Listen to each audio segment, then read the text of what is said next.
Best ফ্রেন্ডের বিয়েতে আমাদের কত প্ল্যান থাকে, বিয়েতে যাব, কত কিছু করব, কিন্তু জীবন তো সব সময় প্ল্যান মতো চলে না। তেমনি আমার ফ্রেন্ডের বিয়েটা হুট করে ঠিক হয়ে যায়, তাও রমজান মাসে, এবং তার বিয়ে ছিল ঢাকায়, আর আমি সিলেটে। সিলেট থেকে ঢাকায় যাওয়াটা আমার জন্য খুবই কঠিন। তাই শেষ পর্যন্ত একটা ভিডিও করেছিল আমার সান্ত্বনা, এমনকি গিফটও দিতে পারিনি তাকে। কিন্তু মন তো মানে না, ভাবছিলাম এমন কিছু দিতে হবে যেটা ইউনিক, কিন্তু সারা জীবন তার কাছে স্পেশাল মনে হবে। তাই মনে হলো যেহেতু আমি রেজিনের কাজ করি, তাহলে রেজিন দিয়েই না হয় কিছু বানিয়ে দিই।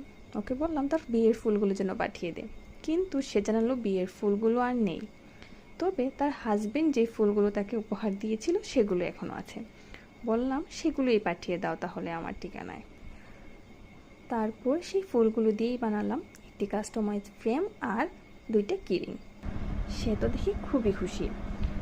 যেহেতু আমি বিয়েতে থাকতে পারিনি, কিন্তু আমার এই ছোটোখাটো গিফটটা যদি তাকে একটু স্পেশাল ফিল করায় তাহলেই আমার জন্য অনেক।